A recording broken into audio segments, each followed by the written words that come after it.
Yang pertama ada pendahuluan. Penganggaran dan peramalan mengintegrasikan tujuan strategis dengan usulan anggaran unit bisnis. Meskipun berbagai pendekatan telah digunakan, seperti penganggaran nol, balance sheet scorecard, manajemen berbasis aktivitas, masih banyak perusahaan masih menghadapi tantangan dalam fleksibilitas dan efektivitas. Studi ini mengevaluasi apakah proses perlu disesuaikan atau dirombak total. Selanjutnya ada metodologi survei. Jadi survei yang dilakukan ini pada perusahaan dengan pendapatan tahunan antara 250 US dollar hingga lebih dari 5 miliar US dollar. Yang kedua, industri yang disurvei meliputi perbankan, retail, asuransi, manufaktur, dan layanan kesehatan. Yang ketiga, responden terdiri dari profesional, keuangan, dan juga non-keuangan. Temuannya yaitu yang pertama, 95% perusahaan ini menyusun anggaran tetapi banyak yang tidak puas. Kemudian hanya 5% yang mengganti metode anggaran tradisional dan 50% mempertimbangkan perubahan. Yang ketiga, alternatif yang dipertimbangkan. Yang pertama ada peramalan bergulir, kemudian KPI, dan juga penganggaran berbasis aktivitas. Dan yang keempat, perusahaan besar itu lebih cenderung mengubah proses penganggarannya. Selanjutnya ada perbandingan pendekatan penganggaran. Yang pertama, penganggaran tradisional itu targetnya tetap, kaku, dan juga fokus pada jangka pendek. Pada peramalan bergulir ini ada pembaruan berkelanjutan dan juga lebih fleksibel. Sedangkan menggunakan indikator kinerja utama atau KPI ini berbasis target dan juga terukur. Dan terakhir ada penganggaran berbasis aktivitas. Penganggaran ini mengalokasikan biaya berdasarkan aktivitasnya. Selanjutnya ada sumber anggaran. Jadi lebih dari 2/3 perusahaan dalam survei ini mengindikasikan bahwa proses penganggaran itu terkait dengan rencana strategis atau jangka panjang mereka. Yang kedua, prosesnya menghubungkan anggaran dengan rencana strategis merupakan langkah integral dalam upaya perencanaan keuangan yang efektif dan secara umum dianggap sebagai praktik yang efektif. Praktik penganggaran yang efektif. Yang pertama, mengintegrasikan penganggaran dengan perencanaan strategis. Yang kedua, menggunakan pendekatan top down dan juga input bottom up. Yang ketiga, menentukan cakupan yang jelas dan fokus pada item yang dapat diukur. Dan yang keempat, memastikan akuntabilitas dan juga kelola proses secara efisien. Selanjutnya, untuk apa anggaran digunakan? Penggunaan anggaran dibagi menjadi 5, mulai dari yang terpenting hingga yang tidak penting. Yang pertama itu ada perencanaan keuangan, lalu yang kedua ada pengukuran kinerja, yang ketiga ada pengendalian keuangan, dan yang tidak penting itu urutan 4 dan 5 yaitu kompensasi eksekutif dan juga strategi biaya ataupun harga. Idealnya, suatu anggaran hanya menetapkan tujuan tahunan, bukan rencana jangka panjang. Karena jika suatu perusahaan menetapkan anggaran untuk tujuan jangka panjang, maka suatu perusahaan tersebut akan menghadapi banyak risiko, salah satunya adalah korupsi. Namun pada kenyataannya, banyak perusahaan yang keliru untuk menggunakan anggaran pada perencanaan strategi jangka panjang. Padahal, suatu anggaran lebih cocok untuk eksekusi jangka pendek. Selanjutnya, 3 tipe penganggaran, yaitu ada penganggaran top down, bottom up, ataupun hybrid. Berdasarkan survei, ternyata 55% perusahaan cenderung menggunakan pendekatan penganggaran hybrid. Lalu dari 55% tersebut, setelah disurvei lagi, mereka cenderung menggunakan top down dibandingkan dengan bottom up. Sedangkan 3% diantaranya itu tidak menggunakan pendekatan tertentu. Lalu apa bedanya antara top down, bottom up, dan juga hybrid? Jadi top down itu, manajemen puncak menetapkan anggaran sesuai strategi perusahaan. Namun hal ini dinilai kurang fleksibel karena biasanya manajemen puncak itu tidak mengerti hal-hal real atau nyata yang terjadi pada unit-unit bisnis. Lalu yang kedua ada bottom up. Bottom up sendiri, yaitu unit bisnis yang menyusun anggarannya sendiri, tetapi berisiko tidak selaras dengan tujuan perusahaan yang telah ditetapkan oleh manajemen puncak. Selanjutnya adalah hybrid. Hybrid yaitu perusahaan menetapkan strategi di awal, lalu unit bisnis ini memberikan masukan untuk keseimbangan rencana dan fleksibilitas dari penganggaran perusahaan. Selanjutnya adalah penerapan pendekatan hybrid dengan 3 penganggaran terpenting yaitu pada bagian financial planning, ada performance measurement, dan juga ada financial control. Pendekatan hybrid ini dalam penganggaran menggabungkan metode top down dan juga bottom up, di mana kantor pusat itu biasanya menetapkan perencanaan keuangan, yang dilanjut unit bisnis mengukur kinerja, dan juga departemen operasional itu mengendalikan biaya. Terlibatan dari berbagai macam pihak menciptakan dinamika antara strategi dan juga eksekusi, sehingga komunikasi yang jelas, efisien, dan juga transparansi akan menjadi kunci keberhasilan dari penganggaran tersebut. Dengan berbagai asumsi, perencanaan yang konsisten, perusahaan dapat meningkatkan efektivitas proses dan juga anggaran serta akuntabilitasnya. Selanjutnya adalah tingkat detail pada proses manajemen keuangan. Yang pertama ada strategic plan yang berfokus pada tujuan keuangan jangka panjang dengan tingkat detail yang rendah dan cakupan waktu 3-5 tahun. Lalu yang kedua ada budget yang digunakan untuk mengeksekusi rencana keuangan pada tahun pertama secara taktis serta mengukur kinerja terhadap target tahunan dengan cakupan 1 tahun untuk tradisional atau 6-8 kuartal untuk rolling budget. Lalu yang ketiga ada operational plans yang bertujuan untuk mengendalikan keuangan sehari-hari dengan tingkat detail yang tinggi dan cakupan waktu kurang dari 1 tahun. Lalu yang keempat dan yang terakhir adalah forecast, di mana forecast sendiri membantu menyesuaikan strategi dan taktik jangka pendek dengan tingkat detail yang rendah hingga menengah dalam cakupan waktu 1-2 kuartal. Selanjutnya yaitu lama waktu yang dibutuhkan untuk menyusun suatu anggaran.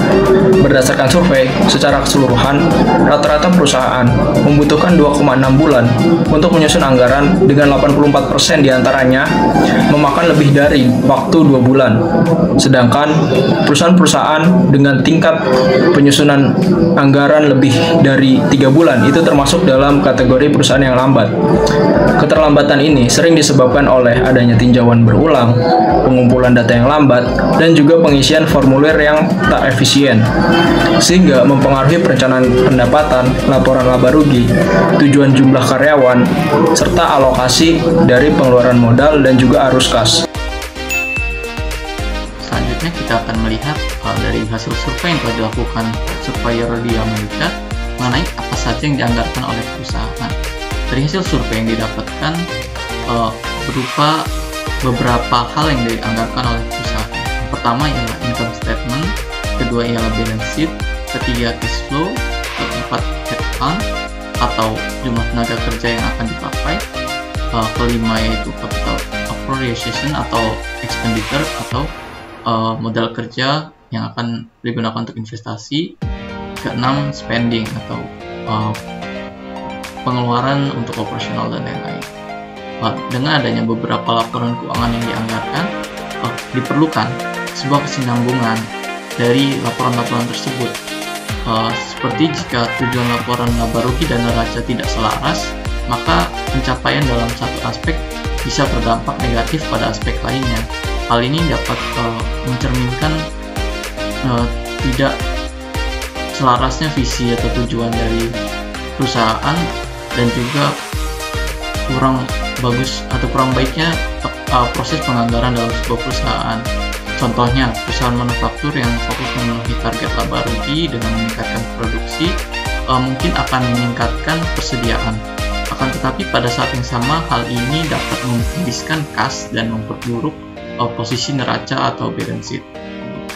Lalu dari hasil survei tersebut dapat dilihat pada grafik di mana beberapa perusahaan di bawah 1 miliar US dollar itu dia lebih cenderung mengutamakan penganggaran yang memperbagus income statement-nya atau laporan laba ruginya. Lalu pada perusahaan dari rentang 1 hingga 5 miliar US dollar itu dia lebih memprioritaskan tetap pada income statement, dan yang kedua ialah pada headcount atau biaya tenaga kerja. Dan selanjutnya terdapat lebih dari 5 miliar US dollar di mana yang memprioritaskan tetap pada income statement dan juga pada capital expenditure atau untuk proses investasi dengan modal kerja. Selanjutnya sisanya ialah gabungan dari keseluruhan dengan rata-rata di mana income statement tetap paling tinggi.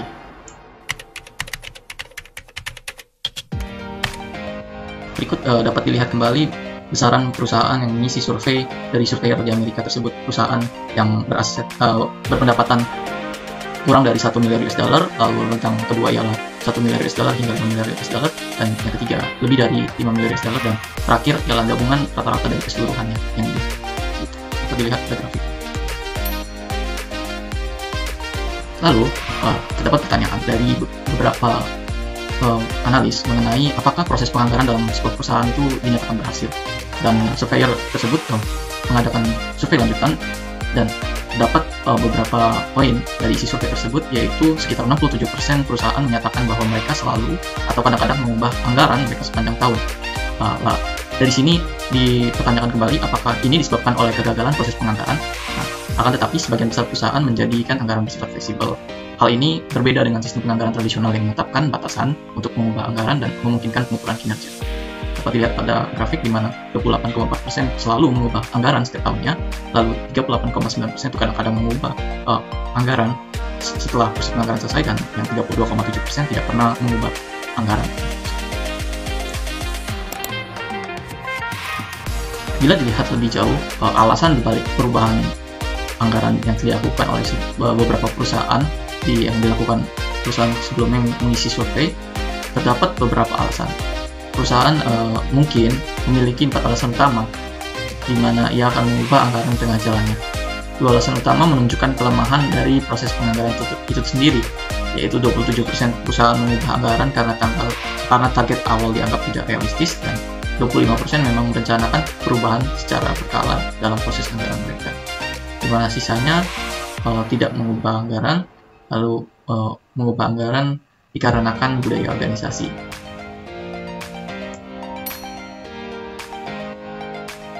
Lalu terdapat beberapa faktor lain yang mungkin dapat berpengaruh dari keberhasilan proses penganggaran, di mana faktor ukuran perusahaan menjadi hal yang berpengaruh terhadap keberhasilan proses penganggaran, di mana di dalam sebuah survei yang dilakukan oleh survei Amerika kembali, itu menunjukkan aktivitas perubahan terbanyak terjadi di antara perusahaan dengan pendapatan terbesar dan pendapatan terkecil, di mana dikarenakan mungkin perusahaan kecil cenderung lebih rentan terhadap tekanan eksternal dan mungkin harus menyesuaikan anggaran sebagai respon. Sementara untuk perusahaan besar, tujuan anggaran seringkali tidak diterapkan dengan baik, sehingga anggaran kehilangan relevansinya setelah disusun, dikarenakan perusahaan tersebut terlalu besar.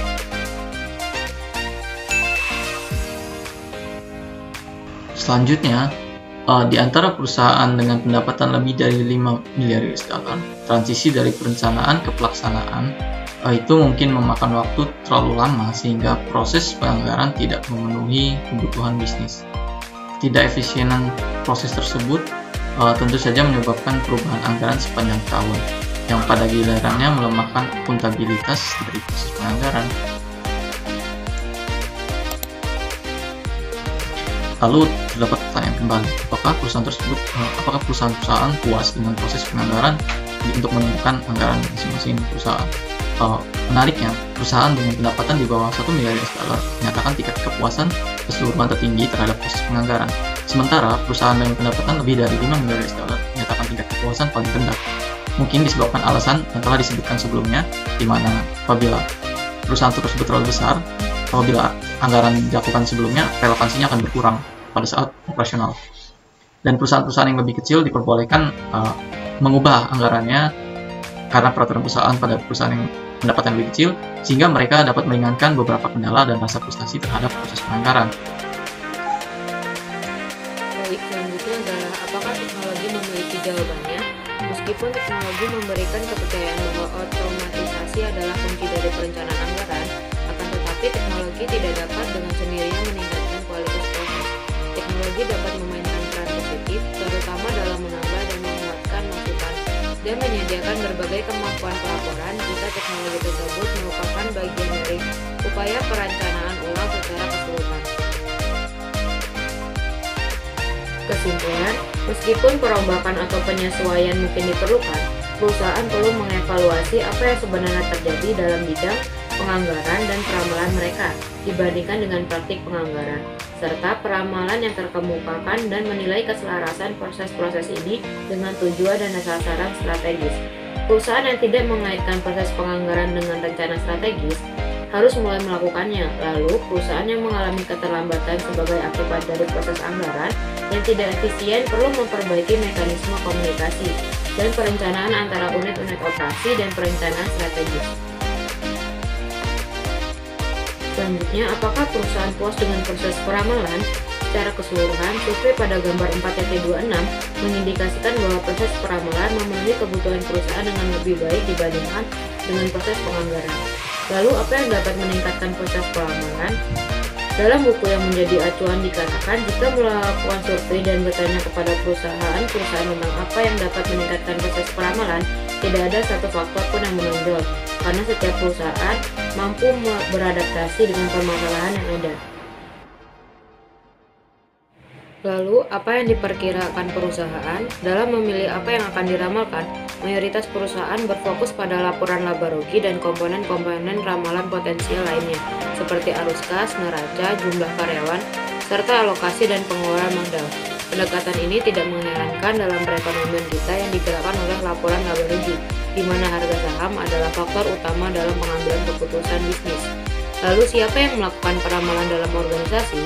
Peramalan atau forecasting adalah aktivitas yang umumnya dilakukan oleh sekelompok tingkat tinggi dalam organisasi, seperti manajer senior atau tim strategis.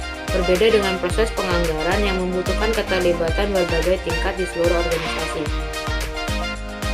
Lalu, pada praktik peramalan yang efektif terdapat prediktabilitas, akuntabilitas, fleksibilitas, waktu siklus yang singkat, dan transisi yang cepat dari perencanaan ke eksekusi.